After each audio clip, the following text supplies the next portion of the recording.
नमस्कार प्यारे बच्चों, मैं आपका अपना नितिन विजय से आया हूँ। ये वीडियो कोई मोटिवेशनल नहीं पर स्ट्रेटेजी से प्रेरित है, क्योंकि कई बार बहुत सारे बच्चों का, कई बार नहीं मैक्सिमम हर साल हमारे पास बहुत सारे बच्चों का मैसेज आता है, सर हमने 11th में तैयारी चालू नहीं करी थी जेई के लिए, और हम करना तो चाहते थे, हम इंजीनियर तो बनना चाहते हैं, पर अब डिले हो गए, किसी भी कारणवश होता है, या वो कोटा नहीं आ पाए, कोचिंग नहीं ज्वाइन कर पाए, या कोचिंग ज्वाइन कर ली पर 2-5 महीने ऐसे निकल गए, 7 महीने ऐसे निकल गए, पढ़ाई नहीं करी। अब उनको लगता है, अब वो इस द्वंद में आ जाते हैं कि क्या हम 12th की तैयारी करें या हम 12th में वापस नहीं तैयारी कर सकते, नहीं कर सकते, क्या हम एक साल में वाकई जेई को क्लियर कर सकते हैं। मैं आपसे बिल्कुल तेवचन बोलूंगा, जो मेरा व्यक्तिगत अनुभव है कि अगले एक साल में अगर आपने अभी तक कोई तैयारी नहीं करी है तो 1 to 10 रैंक आने की संभावनाएं थोड़ी कम होती है। असंभव कुछ भी नहीं होता, जाहिर सी बात है, बट हाँ थोड़ी सी कम होती है, क्योंकि 1 to 10, 1 to 50 रैंक जनरली उनकी आती है जो 9th से तैयारी चालू कर देते हैं। बिल्कुल सत्यवचन बोल रहा हूँ, थोड़ी बात मेरी अजीब सी लग सकती है, हो सकता है कोई लोग ये भी बोले ऐसा थोड़ी होता है, हो सकता है, मैं फिर कह रहा हूँ असंभव कुछ भी नहीं, पॉसिबल कुछ सब कुछ है, बट हाँ प्रोबेबिलिटी, क्योंकि मैथ्स के हम स्टूडेंट रहते हैं तो हम प्रोबेबिलिटी थोड़ी कम हो जाती है। पर हाँ, जैसे आज मैं आपको बताने वाला हूँ लॉजिकली, स्ट्रेटेजी वाइज, कि क्या हम एक साल में अंडर 1000 रैंक, अंडर 500 रैंक लाते हैं, बिल्कुल लाते हैं। ये मैं आपको दावे के साथ कहता हूं, अनुभव के साथ कहता हूं, बहुत सारे बच्चे लाके भी बताते हैं। पर हाँ, क्या इसके लिए पहली शर्त है कि हमें पढ़ना पड़ेगा, क्या हमें कर्मठ होना पड़ेगा, क्या हमें मेहनती होना पड़ेगा? बिल्कुल होना पड़ेगा। किसी कोचिंग को ज्वाइन करने से, अच्छे टीचर को ज्वाइन करने से, ऑनलाइन प्लेटफॉर्म ज्वाइन करने से क्या सिलेक्शन हो जाएगा? नहीं हो जाएगा। पहली शर्त है कि आपको रोज पढ़ना पड़ेगा, मेहनत करनी पड़ेगी। अगर आप एक साल, जैसे मैं अभी आपको समझाने वाला हूं, जो कि लॉजिकल होगा, मैथ्स पे बेसिस होगा, लॉजिकली चलेंगे, कितना समय, कितने सवाल करने चाहिए, कितनी देर क्या करना चाहिए, वो बातें करूंगा अपने अनुभव के आधार पर। अगर आप वो कर लेते हो तो हाँ, बिल्कुल दावे के साथ कह रहा हूं कि आप सेलेक्ट हो जाओगे। अंडर 1000, अंडर 500 रैंक आपकी बहुत आसानी से आ सकती है। टॉप आईआईटीज में आपको जो कॉलेज मिल जाएगा, तो जो आपके सपने हैं वो पूरे हो जाएंगे। यानी कि क्या 11th बर्बाद हो गई, जैसे कि हम बार बार बोलते हैं कि बच्चों का ऐसा शब्द कई बार हम सुनते हैं, तो ये बर्बाद कुछ नहीं हुआ है आपका। आप चाहोगे तो एक साल में कर सकते हैं। जब कोई मोटिवेशनल लेक्चर नहीं है, उसके बिना आज हम स्ट्रेटेजिकली बात करते हैं, लॉजिकली बात करते हैं और आगे बढ़ते हैं। चलो भाई देखते हैं। पहले हम बात करते हैं हमारे पास एक साल। अभी एक साल तो है हमारे पास, सोच के देखो। वैसे तो जो बच्चे अभी 11th से 12th मूव कर रहे हैं, उनके पास सर बोलेंगे एक साल से तो बहुत ज्यादा है, हमें तो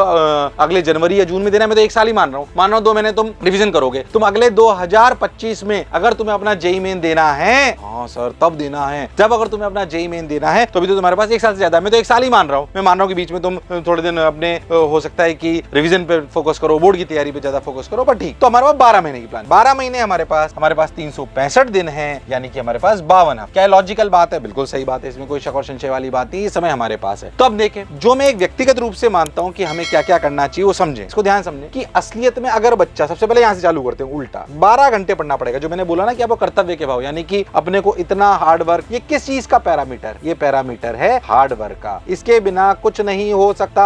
चाहे कितने अच्छे टीचर, कितनी अच्छी कोचिंग, कोटा आ जाओ, कुछ भी कर लो, अगर ये नहीं कर रहे हो कोई कुछ नहीं कर सकता। पर ये कर लोगे और जैसे मैं कह रहा हूं वैसे कर लोगे तो सिलेक्ट हो जाओगे। इस 12 घंटे में से 5 घंटे आपको लर्निंग करनी। लर्निंग मतलब थ्योरी पढ़ना। अच्छा, मैं इस बात पे अभी बहुत ज्यादा इस लेक्चर में, इस वाले सेशन में टाइम खराब नहीं करना चाहता, बट बच्चों एक बात समझो, ये तैयारी बोर्ड की नहीं है, ये तैयारी किसकी है? अच्छा, मैं आपको फिर एक बात बताऊं, अगर आपकी एस्पिरेशन, जो भी आज मैं बता रहा हूं, फिर से ऑनेस्टली बात बता रहा हूं, कई लोगों को लगता है कि पता नहीं सर इतनी सच्चाई से कैसे बोलते हैं, बोलना भी चाहिए। अगर आपकी कोई एस्पिरेशन है कि आपकी बोर्ड में, फिर मैं आपको सही बता रहा हूं, अगर आपकी कोई एस्पिरेशन है कि अगर आपकी बोर्ड में 98% से ज्यादा है या 99% से ज्यादा है, तो फिर ये वीडियो आपके काम का, फिर आप 100% बोर्ड पे ही फोकस करिए। जो मैं बताने वाला हूं वो क्या होगा, उसमें क्या होगा बता रहा हूं मैं आप। जो मैं आज वीडियो बना रहा हूं वो क्या 2 चीजें देगा मैं आपको बताता हूं। वो आपको देगा selection in JEE plus greater than 85% in boards. मैं आपको अभी किसी 85 आती है, किसी की हो सकता है कि 90 आए, किसी 92 आए, पर इससे ज्यादा आएगी और सिलेक्शन मिले। अगर आपकी इच्छा ये है कि मैं तो बोर्ड में टॉप करूं, मेरी 99.99% आए, तो फिर आपको 100% सिर्फ बोर्ड पे ही फोकस करना चाहिए। फिर अगर आप जेईई की तरफ जाओगे तो हो सकता है थोड़ा डिफरेंसेस पढ़ने के तरीके में है, भले सिलेबस सेम है, जाहिर सी बात है बोर्ड आपको जेईई के लिए 11th भी पढ़नी। पर मैं कहता हूं कि अगर आप एक समझदार बच्चे हैं, समझदार पेरेंट्स हैं, तो क्या बोर्ड में 98% लागने की बजाय अगर इसी साल जेईई में सिलेक्ट हो जाएं और बोर्ड में परसेंटेज भी 85 से ज्यादा आ जाए, 90 से ज्यादा आ जाए, तो ये ज्यादा बेहतर विकल्प है। मेरे हिसाब से जो मुझे सुन रहे होंगे वो इसी बात से सहमत होंगे। तो मैं आज इसकी तैयारी की बात कर रहा हूं। क्या ये तैयारी, क्या ये अचीव करा जा सकता है एक साल में? बिल्कुल करा जा सकता है। अगर पूरी 11th खराब भी हो गई है तब भी करा जा सकता है। अच्छा, मैंने बोला रोज 12 घंटे पढ़ना है, यानी कि हार्ड वर्क परिभाषा है कि भाई रोज हमें 8 घंटे पढ़ना है। ठीक भाई, थोड़ा कलर चेंज कर लेते हैं, व्हाइट से बढ़िया अलग ले लेते हैं, कौन सा लें,